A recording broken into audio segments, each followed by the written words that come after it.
സർവ്വമായി എങ്ങനെയുണ്ടായിരുന്നു? നിവിൻ പോളിയുടെ കംബാക്ക് ആണ്.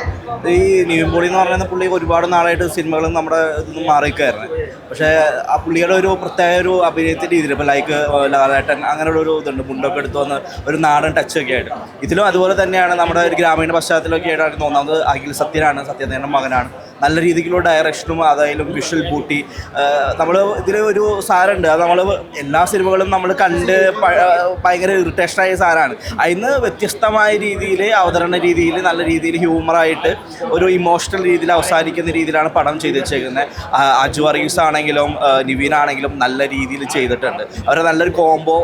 പിന്നെ ഇതിൽ അൽത്താഫ് ഉണ്ട്, പിന്നെ 2-3 ആൾക്കാരുണ്ട് ഇതിൽ, നമുക്കിപ്പോൾ പറയാൻ പറ്റത്തില്ല. എല്ലാവരും ഭയങ്കര അടിപൊളിയായിട്ട് ചെയ്തിട്ടുണ്ട്. നല്ലൊരു പടമാണ്. ഇപ്പോൾ നിവിൻ്റെ ഒരു വൻ തിരിച്ചുവരവെന്ന് നമുക്കിത് പറയാം. 2025 ക്രിസ്മസ് നിവിൻ പോളിയുടെയും കൂടി ഒരു വർഷമാണ്. നിവിൻ പോളിയുടെയും കൂടി വർഷമാണ്. 2026 നിവിൻ പോളി അങ്ങ് എടുത്തു ആവട്ടെ. നല്ല പടങ്ങൾ ഇനി ലൈനപ്പിൽ എടുക്കുന്നുണ്ട്. എല്ലാം ഇതുപോലെ നല്ല രീതിക്ക് ആവട്ടെ. അജു വർഗീസ് നിവിൻ പോളി കോംബോ എങ്ങനെയുണ്ടായി?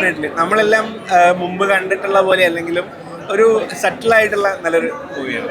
രണ്ടുപേരുടെയും കോംബോ നല്ലതായിട്ട് നല്ല പടം. ഒരു കുറെ നാളിന് ശേഷം കുറച്ച് ഫണ്ണായിട്ട് ചിരിക്കാനൊക്കെ ഉണ്ടായിരുന്നു. നല്ല പടം. ആ ഒരു പ്രേമത്തിലൊക്കെ കണ്ട നിവിൻ പോളിയെ ഇതിൽ കാണാൻ പറ്റുന്നുണ്ടോ?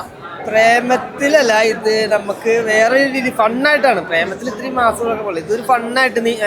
അജു ആണെങ്കിലും നിവിനാണെങ്കിലും രണ്ടുപേരും കൂടി അറിയാലോ, അത് തന്നെ ഇതിലും എല്ലാം അടിപൊളിയായിരുന്നു.